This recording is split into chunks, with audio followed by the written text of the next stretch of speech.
इंसान मरने से पहले भगवान को याद करता है।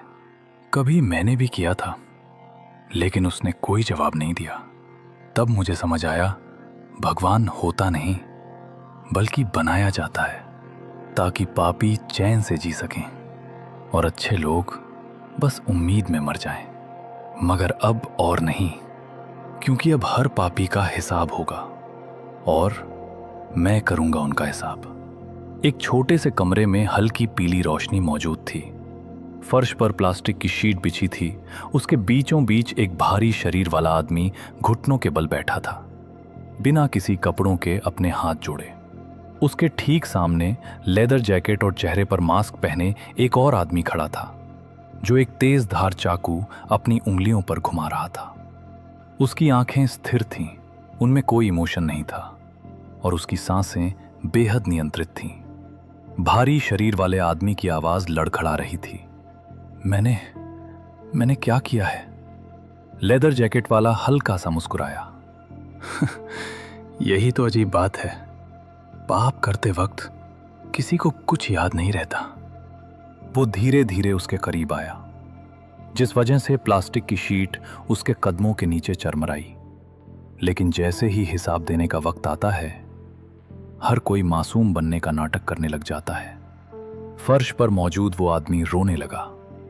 कसम से मैंने कुछ नहीं किया, मैं नहीं जानता कि तुम कौन हो।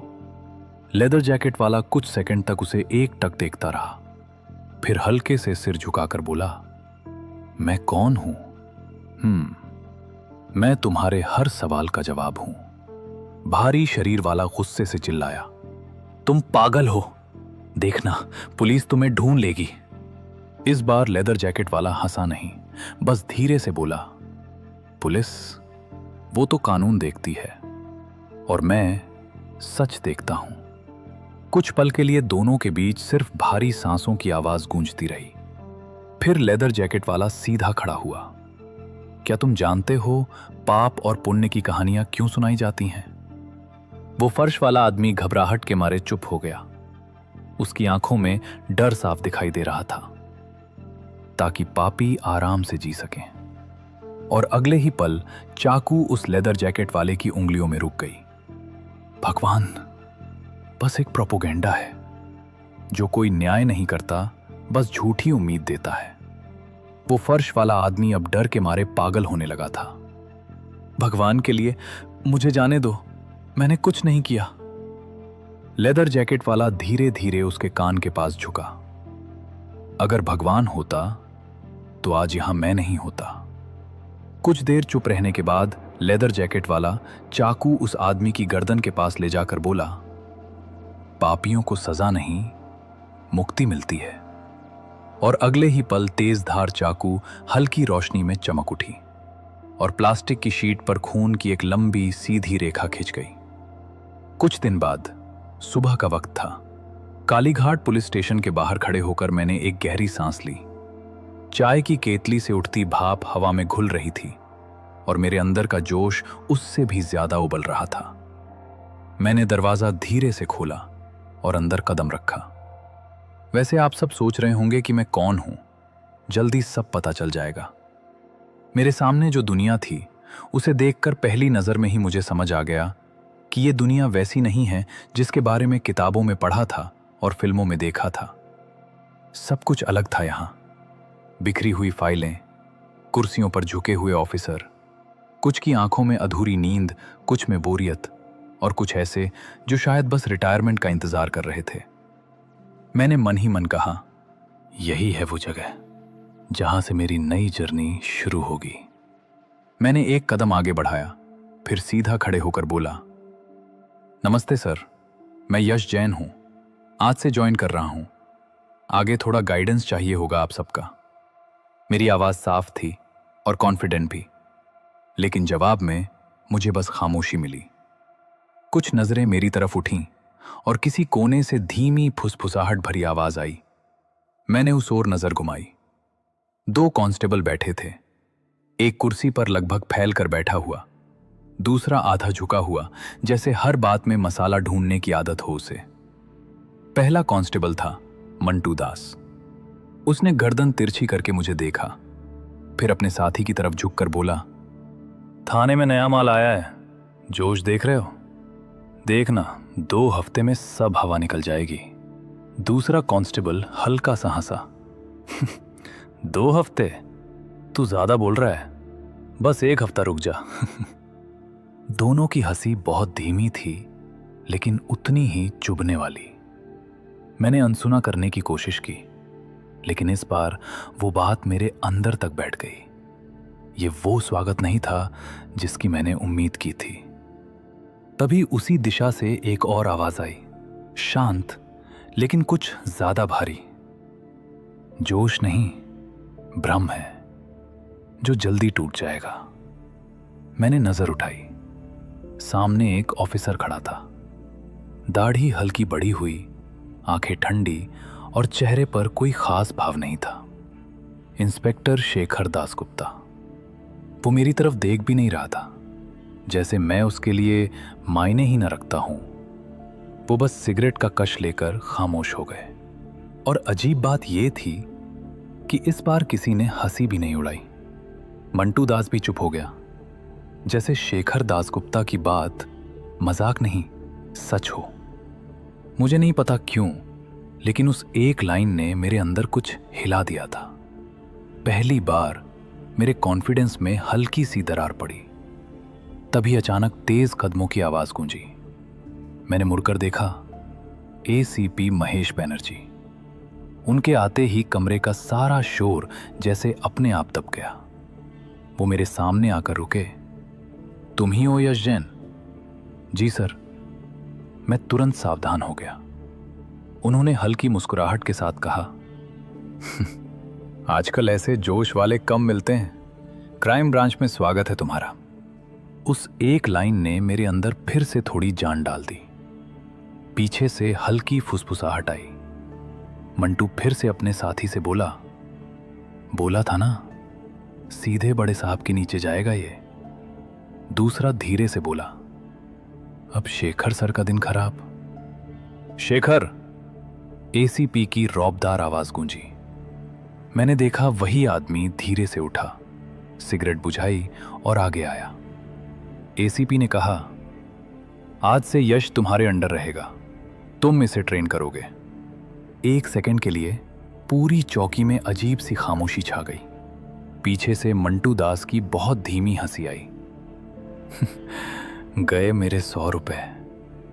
शेखर ने एक पल के लिए उसकी तरफ देखा, बस एक नजर, और मंटू तुरंत सीधा बैठ गया।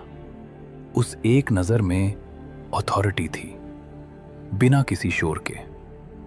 सर, मैं अभी एक केस में, इट्स माय ऑर्डर। फिर एक बार शांति छा गई। एसीपी थोड़ा झुके। और वही केस, इसे भी दिखाओ। असली पुलिसिंग किताबों में नहीं मिलती। मैंने पहली बार महसूस किया, यह सिर्फ जॉब नहीं है, ये एक ऐसी दुनिया है जहां हर कोई पहले ही थक चुका है, और शायद मुझे भी आगे चलकर थकना पड़ेगा।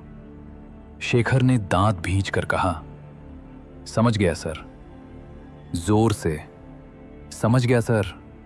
मैं बस खड़ा था, लेकिन अब मेरे अंदर सिर्फ एक्साइटमेंट नहीं था, उसमें एक हल्की सी अनिश्चितता और थोड़ी सी घबराहट भी घुल चुकी थी। कुछ देर बाद पुलिस जीप सड़क पर दौड़ रही थी। मैंने कई बार शेखर सर की तरफ देखा, लेकिन उनकी नजरें सिर्फ सड़क पर टिकी थीं, जैसे मैं वहां था ही नहीं। आखिरकार मैंने हिम्मत जुटाई। सर, एक बात पूछूं? उन्होंने बिना मेरी तरफ देखे कहा। पूछ ही लिया है तो बोल भी दे।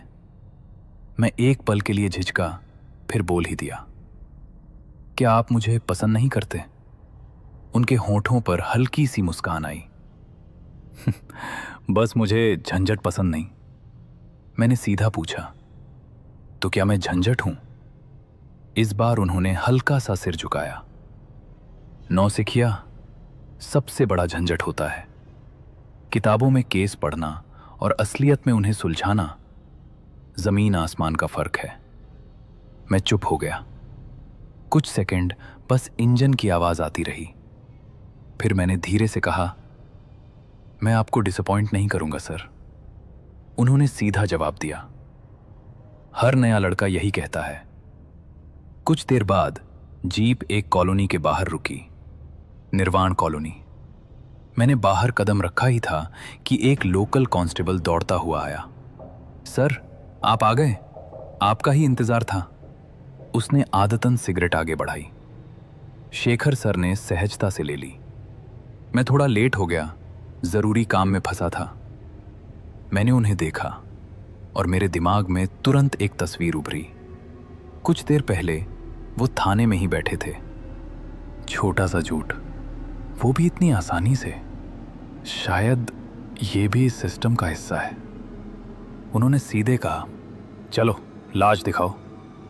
हम संकरी गलियों से होते हुए एक पुराने अपार्टमेंट तक पहुंचे। दरवाजे पर पीली टेप, अंदर आधा खुला दरवाजा। जैसे ही मैंने अंदर कदम रखा, एक तीखी सड़ी हुई गंध ने मुझे घेर लिया।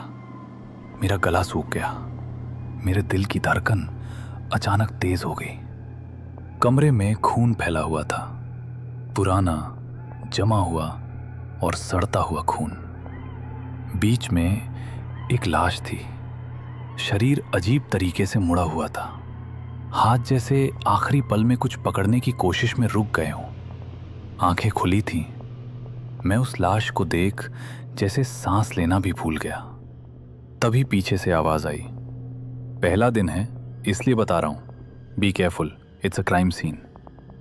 मैं कुछ कहना चाहता था, लेकिन मेरी दुनिया जैसे हल्की पड़ने लगी और आवाजें दूर जाने लगी, और अगले ही पल मेरे आगे अंधेरा छा गया।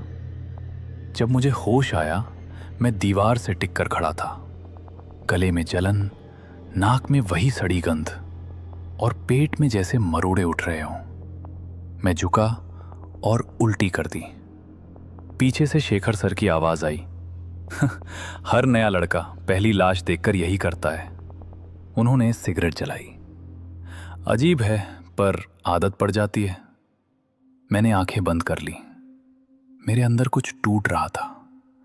फिल्मों वाला हीरो, वो इमेज धीरे धीरे खत्म हो रही थी। तभी पास खड़े कांस्टेबल ने पूछा, सर, आपका साथी ठीक है ना? नया है, ठीक हो जाएगा। मैंने उसकी तरफ देखा, लेकिन वो तब तक वहां से जा चुका था।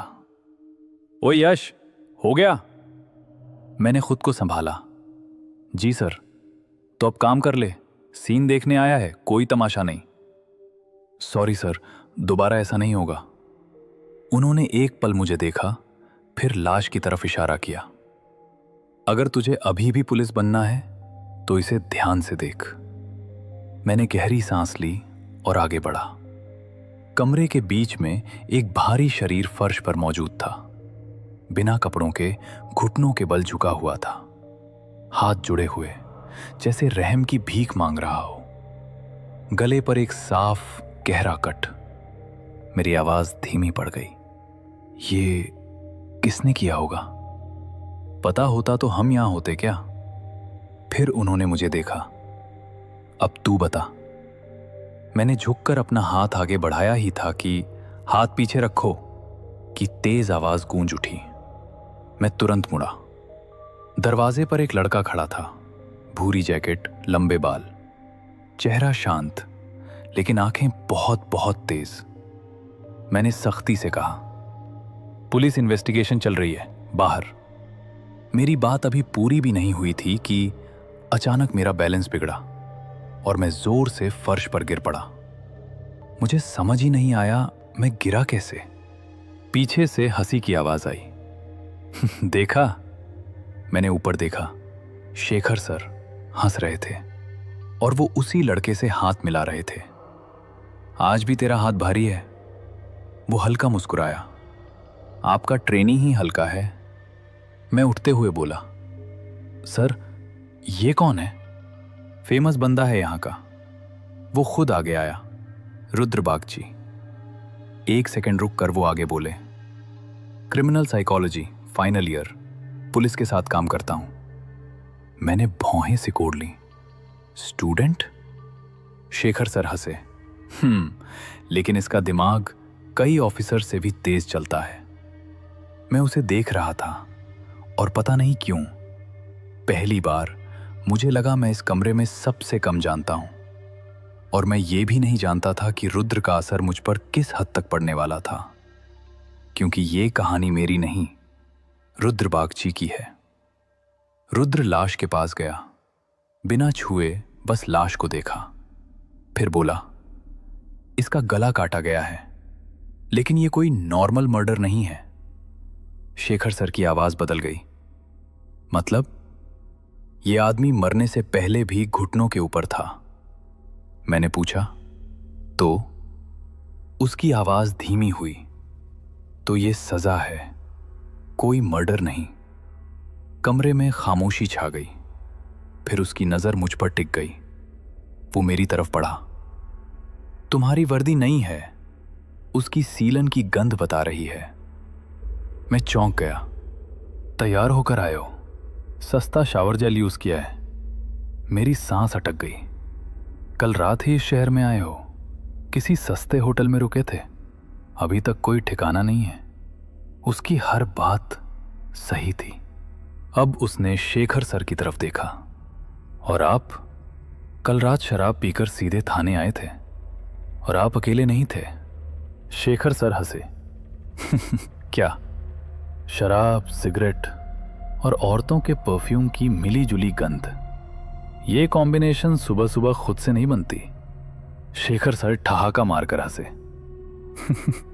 तेरी नाक यार कुत्ते से भी तेज है। वो हल्का सा चेहरा सिकोड़ कर बोला। और हां, इस कमरे में एक और गंध है, उल्टी की। उसने सीधे मेरी तरफ देखा, और वो तुम्हारी है। मेरा चेहरा जलने लगा। मैंने नजरें झुका ली।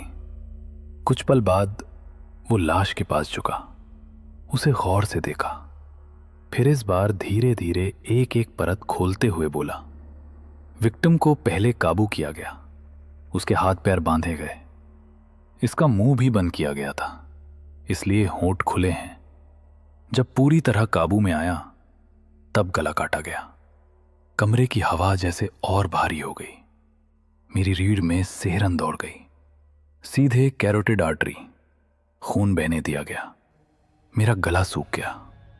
अब ये सिर्फ एक लाश नहीं थी, ये एक प्रोसेस था, एक मेथड, एक सोचा समझा फैसला। और मरने के बाद भी इसे इसी पोजीशन में रखा गया, क्योंकि बांधने वाली चीज बाद में हटाई गई। मैंने अनजाने में अपनी उंगलियां भींच ली। शेखर सर ने धीमे से पूछा, मतलब? रुद्र ने सिगरेट जलाई, जैसे ये सब उसके लिए रोजमर्रा हो। मतलब किलर जल्दी में नहीं था, उसे प्रॉपर टाइम मिला था, और जो भी इस्तेमाल किया गया, रस्सी, कपड़ा या कुछ और, वो यहीं आसपास ही फेंका गया होगा। मैं अब भी चुप था, लेकिन अंदर बहुत कुछ चल रहा था। मैंने जिंदगी में कभी ऐसा नहीं देखा था। कोई इंसान सिर्फ देख कर पूरी कहानी बता दे। तभी शेखर सर मेरे पास आए, धीमे से मेरे कान के पास बोले, पहली बार है इसलिए शौक लग रहा है, आदत डाल लें। ये लड़का हर बार हमारे केस का आधा काम कर देता है। मैंने हल्का सा सिर हिलाया, लेकिन सच ये था, मैं सिर्फ हैरान नहीं था, मैं थोड़ा डर गया था।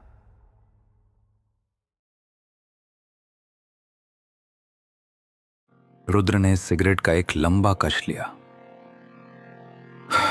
कमरा बहुत बदबूदार है, लेकिन केस काफी इंटरेस्टिंग है। मुझे उसकी ये बात अजीब लगी। किसी की मौत और उसके लिए इंटरेस्टिंग बात?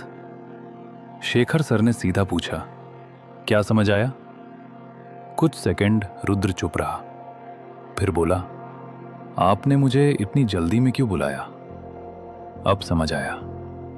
शेखर की आंखें सिकुड़ गईं। सीधे बोलो। रुद्र ने एक नजर मुझ पर डाली। क्योंकि ये ऐसा अकेला केस नहीं है। मेरा दिल जैसे एक पल को धड़कते हुए जैसे रुक गया। मैं बिना कुछ सोचे बोल पड़ा, मतलब? उसने सीधे मेरी आंखों में देखा। 2 और केस हैं, और उन दोनों में भी मौत का तरीका यही है।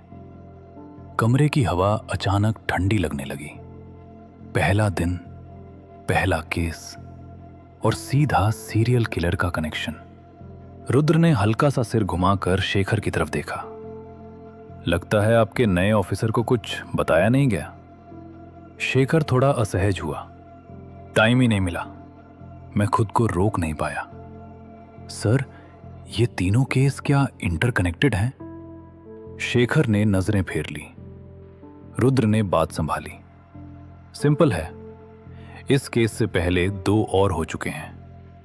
तीनों में मर्डर का पैटर्न सेम है। मैंने धीरे से पूछा, मतलब सीरियल किलर? एक पल के लिए सन्नाटा छा गया। रुद्र ने शेखर की ओर देखा। अब समझ आया, आप इसे साथ में क्यों लाए हो? शेखर ने थके हुए लहजे में कहा, मुझे खुद नहीं पता, ये मेरे ऊपर वालों का फैसला है। मैं अब झुंझला गया। आप लोग मुझे ऐसे क्यों ट्रीट कर रहे हैं? दोनों ने एक दूसरे को देखा, जैसे बिना बोले तय कर लिया, मैं अभी इस खेल के लायक नहीं हूं। रुद्र ने घड़ी देखी। मुझे निकलना होगा, मेरी क्लास है। मैं चौंका। तुम जा रहे हो? वो बेपरवाह अंदाज में बोला। आप लोग बेसिक्स करो, विक्टिम की बैकग्राउंड निकालो, दुश्मनी, झगड़े, हाल फिलहाल की एक्टिविटी, एवरीथिंग। वो फिर हल्का सा मुस्कुराया। तीनों केस लिंक करने की कोशिश करना, नहीं हुआ। एक छोटा सा पॉज लेकर वो आगे बोला, तो बाकी मैं देख लूंगा। शेखर ने सिर हिलाया। ओके। रुद्र दरवाजे तक गया, फिर रुका। पीछे मुड़कर मेरी तरफ देखा। अगर इस केस में टिकना है तो इमोशंस को घर छोड़कर आना। और फिर वो चला गया। कमरे में फिर वही भारी खामोशी लौट आई। मैं कुछ सेकंड तक दरवाजे को देखता रहा, फिर धीरे से पूछा, सर, यह आदमी है कौन? शेखर हल्का सा हंसा। डिटेक्टिव है, लेकिन अलग टाइप का। मतलब? वो एक पल रुका, फिर बोला, कोई नहीं जानता ये अंदर से कैसा है। हल्की सी नजर दरवाजे की तरफ करके वो बोला, लेकिन एक बात पक्की है, केस सुलझाता है हर हाल में। वहीं दूसरी तरफ रुद्र जल्दी जल्दी अपने कॉलेज की तरफ बढ़ रहा था। किस्मत अच्छी थी, क्राइम सीन और कॉलेज ज्यादा दूर नहीं थे। वो लगभग भागते हुए क्लासरूम तक पहुंचा। तभी अंदर से एक आवाज आई, रुद्र बागची, फिर से लेट? रुद्र ने दरवाजा खोला और हंसते हुए अंदर आया। सर, वो एक्चुअली बस थोड़ा फील्ड वर्क लंबा चला गया। पूरी क्लास की नजर उस पर टिक गई। प्रोफेसर गुस्से में थे। तुम्हें ग्रेजुएट होना है या नहीं? रुद्र हल्के से मुस्कुराया। सर, आपकी क्लास मिस करूं, इतनी मेरी हिम्मत नहीं है। प्रोफेसर ने उसे घूरा। सीट पर जाओ फौरन। रुद्र धीरे धीरे पीछे की सीट की तरफ बढ़ा। आगे बढ़ते हुए उसकी नजर पहली बेंच पर बैठी एक लड़की पर पड़ी, जिसका नाम था तान्या राय। छोटे कंधे तक फैले हुए काले बाल, शांत और अट्रैक्टिव चेहरा। तान्या वही लड़की थी जिसे रुद्र सालों से पसंद किया करता था। लेकिन आज भी तान्या रुद्र की सिर्फ एक दोस्त ही थी। रुद्र कुछ देर तक बिना अपनी पलकें झपकाए उसे देखता रहा और फिर आगे बढ़ गया और आखिरी बेंच पर जाकर बैठ गया। लेकिन आखिरी बेंच से भी वो तान्या की ओर ही देखता रहा। उस बेंच पर पहले से 2 लोग बैठे थे, जिसमें से एक का नाम कपिल था, जो वैसे तो काफी तेज दिमाग था, लेकिन अंदर से बेहद जिद्दी था। और उसके साथ बैठा था प्रणव। कपिल और प्रणव दोनों जिगरी दोस्त थे। रुद्र सीधे कपिल के बगल में जाकर ही बैठा था। कुछ सेकंड खामोश रहने के बाद धीरे से रुद्र ने कहा, आज फर्स्ट बेंच खाली छोड़ दी, कोई खास बात है क्या? कपिल ने हल्की नजरें उठाई। उसकी आंखों में कुछ तो था, कुछ ऐसा जो नॉर्मल नहीं था। रुद्र समझ गया, यह सिर्फ क्लास वाली बात नहीं है। उसे आइडिया हो गया था कि कुछ गड़बड़ है, क्योंकि वो ह्यूमन साइकोलॉजी में दिलचस्पी लेता था। क्लासरूम में लेक्चर चल रहा था, लेकिन पीछे लास्ट बेंच पर 3 दिमाग आपस में टकरा रहे थे। कपिल ने झुककर रुद्र से पूछा, सुना है तूने वो सीरियल किलर वाला केस उठा लिया है? रुद्र ने बिना उसकी तरफ देखे जवाब दिया, किसने बोला ये फालतू के रूमर्स हैं? कपिल हल्का सा मुस्कुराया, देख ड्रामा मत कर, मैं जस्ट सिस्टम से बाहर हूं, लेकिन अंधा नहीं हूं। रुद्र ने गहरी सांस ली, फिर धीमे लेकिन चुभते लहजे में बोला, पता भी है तो कर क्या लेगा? उस केस को छू भी नहीं सकता तू। ये एक सीधा वार था। कपिल चुप हो गया। उसके चेहरे पर जलन साफ दिख रही थी। तभी प्रणव भड़क उठा, ओए, खुद को ब्योमकेश बख्शी समझ रहा है क्या? कपिल भी तुझसे किसी मामले में कम नहीं। रुद्र हंसते हुए बोला, बस मौका नहीं मिला, यही कहना चाहता है ना तू? प्रणव की आवाज थोड़ी ऊंची हो गई। अगर मौका मिलता तो तुझसे बेहतर ही करता। रुद्र ने उसकी आंखों में देखते हुए कहा, ख्याली पुलाव, इसे कोई केस कभी नहीं मिलेगा। रुक तू, तेरी तो मैं। प्रणव कुछ बोलता, उससे पहले ही प्रोफेसर की गरजती हुई आवाज आई, पीछे क्या तमाशा चल रहा है? पूरी क्लासरूम में सन्नाटा छा गया। प्रणव घबरा गया, नहीं सर, सॉरी सर। लेकिन रुद्र का ध्यान कहीं और ही था। उसकी नजर बार बार दरवाजे की तरफ जा रही थी। कुछ था वहां, कोई तो था वहां, जो ऐसे तो दिख नहीं रहा था, लेकिन उसके होने का एहसास साफ था, जैसे कोई उन्हें गौर से देख रहा हो। क्लास जैसे तैसे खत्म हुई, घंटी बजी और रुद्र बिना 1 सेकंड गंवाए उठकर सीधा फर्स्ट बेंच तक पहुंचा। तान्या बैग उठाकर निकलने ही वाली थी कि रुद्र उसके सामने आ गया। तान्या, हम साथ में लंच करें? तान्या ने ठंडी नजर से उसे देखा। क्यों?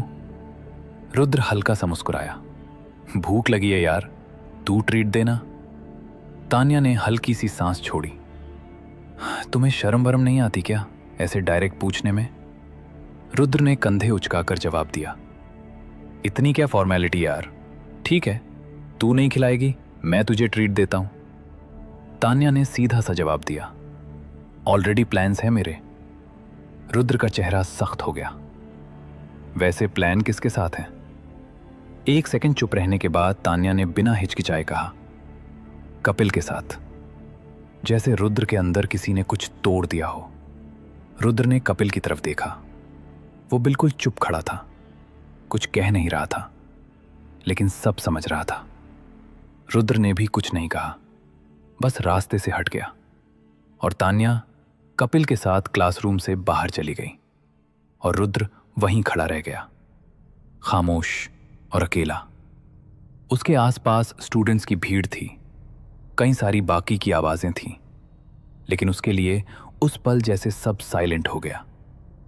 देर शाम को रुद्र ने हमेशा की तरह अकेले ही खाना खाया और जब वो अकेला हॉस्टल की ओर लौट रहा था, उसे फिर वही एहसास हुआ, यार कोई तो मेरा पीछा कर रहा है, यह सिर्फ मेरा वहम नहीं हो सकता। लेकिन इस बार उसने मुड़कर नहीं देखा। वो सीधे हॉस्टल नहीं गया। अचानक से उसने रास्ता बदल लिया और एक खाली एकेडमिक बिल्डिंग में घुस गया, जहां लंबे और सुनसान कॉरिडोर्स थे, गूंजती हुई गहरी खामोशी थी। रुद्र ने अपनी स्पीड बढ़ाई और तेजी से एक क्लासरूम में घुस गया और दरवाजे के पीछे छिप गया। उस वक्त बाहर कदमों की आवाज आ रही थी, तेज और कुछ बेचैन। वो शख्स जो रुद्र के पीछे था उसे ही ढूंढ रहा था। रुद्र ने कसकर अपनी मुट्ठी भींच ली और अपनी सांस रोक ली। जैसे ही उस अजनबी शख्स के कदम पास आए और जैसे ही कदम दरवाजे के सामने रुके, रुद्र बिजली की तरह बाहर निकला। एक झटके में उसने उस शख्स को पकड़ा और जमीन पर जोर से पटक दिया। अगले ही पल उसका पैर सीधे उस शख्स की गर्दन पर था। तेरी हिम्मत कैसे हुई मेरा पीछा करने की? नीचे दबा हुआ आदमी तड़प उठा। रुको, ये मैं हूं। आवाज कुछ जानी पहचानी सी थी। रुद्र की पकड़ थोड़ी ढीली हुई। उसने झुककर ध्यान से देखा और उसकी आंखें हल्की सिकुड़ गईं। यश जैन, तुम? यश हाँफ रहा था। डर अब भी उसके चेहरे पर साफ नजर आ रहा था। मैं तुमसे बात करना चाहता था। रुद्र ने पैर हटा लिया, लेकिन नजरें अब भी उसकी गर्दन पर टिकी थीं, जैसे जरूरत पड़ी तो फिर से दबा देगा। बात करने के लिए पीछा करते हो तुम? यश ने उठने की कोशिश की और अपने कपड़े झाड़ लिए, लेकिन उसकी सांसें अभी भी तेज थीं। सीधे बोलता तो तुम शायद मेरी बात सुनते नहीं, इसलिए मुझे पीछा करना पड़ा। कुछ सेकंड खामोश रहने के बाद फिर यश धीरे से बोला, वो तीनों मर्डर्स, मुझे नहीं लगता वो रैंडम मर्डर्स हैं। रुद्र की आंखों में हल्की चमक आई। पहली बार उसने उसे गौर से देखा। क्यों? यश ने गहरी सांस ली। क्योंकि ये मर्डर्स पर्सनल नहीं हैं, ये जैसे कोई पैटर्न है। रुद्र अब पूरी तरह उसकी तरफ मुड़ चुका था। यश ने आगे कहा, और पैटर्न किसी न किसी ऑब्सेशन से जन्म लेता है। कुछ देर तक यश को बारीकी से ऑब्जर्व करने के बाद रुद्र के चेहरे पर हल्की सी अननोटिस्ड स्माइल आई, जैसे उसे कोई अनएक्सपेक्टेड चीज मिल गई हो। तो यश की आवाज अब सधी हुई सुनाई दी, तो ये बस एक शुरुआत है। रुद्र धीरे धीरे उसके करीब आया, इतना करीब कि यश एक कदम पीछे हट गया। और तुम ये सब मुझे बताने के लिए तब से मेरा पीछा कर रहे थे? यश ने हिम्मत जुटाई। नहीं, एक्चुअली मैं तुमसे सीखना चाहता हूं। रुद्र कुछ सेकंड उसे ऊपर से नीचे तक देखता रहा, जैसे परख रहा हो। फिर हल्का सा हंसा। मुझसे? सच में? वैसे क्या सीखोगे? यश ने नजरें नहीं हटाई। इस बार रुद्र चुप हो गया। एक पल बाद उसने बस अपना सिर टेढ़ा किया। असली मकसद क्या है तुम्हारा? यश ने जवाब दिया, इंटरेस्ट है तुम्हारे काम में। एक सेकंड की खामोशी के बाद रुद्र मुस्कुराया।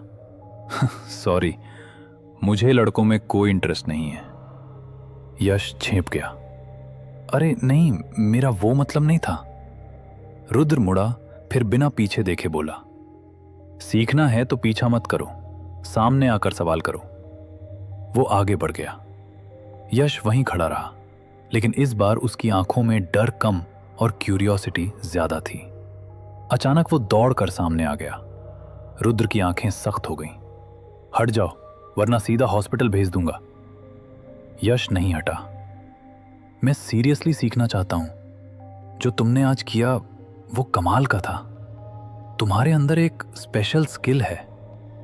रुद्र रुका। यश अब बिल्कुल सीरियस था। मेरे डिपार्टमेंट में कुछ भी सीखने को नहीं है, सब शॉर्टकट में लगे हैं। और मैं समझ गया हूं, रियल इन्वेस्टिगेशन कोई नहीं करना चाहता।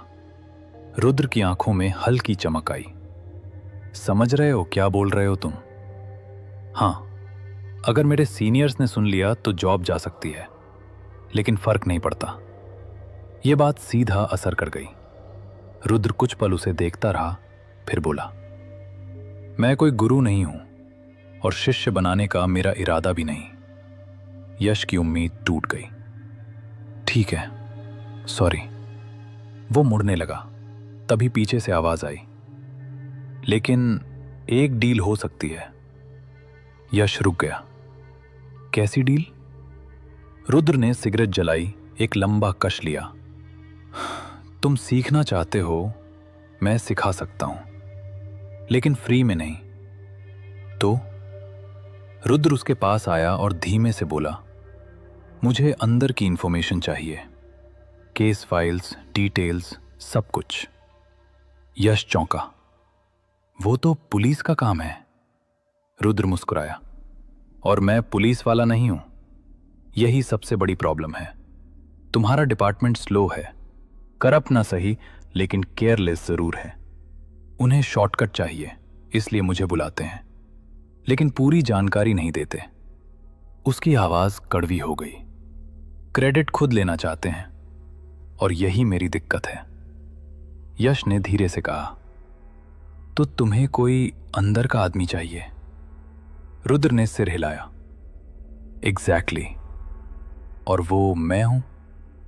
तुम अलग हो, अभी सिस्टम ने तुम्हें खराब नहीं किया, तुम में सीखने की भूख है और तुम्हारे पास डायरेक्ट एक्सेस भी है। अब रास्ता साफ था, रिस्क लेना या पीछे हट जाना। यश ने गहरी सांस ली। अगर मैं ये करूं तो क्या तुम सच में सिखाओगे? जो जानता हूं सब। यश ने हाथ बढ़ाया। डील? रुद्र ने कुछ सेकंड देखा, फिर हाथ मिला लिया। डील। बाहर शाम ढल चुकी थी, कॉरिडोर में हल्की रोशनी थी और दूर अंधेरे कोने में एक परछाई खड़ी थी। रुद्र और यश वहीं खड़े बातें कर रहे थे, लेकिन वो परछाई चुपचाप मुड़ी और अंधेरे में कहीं गायब हो गई।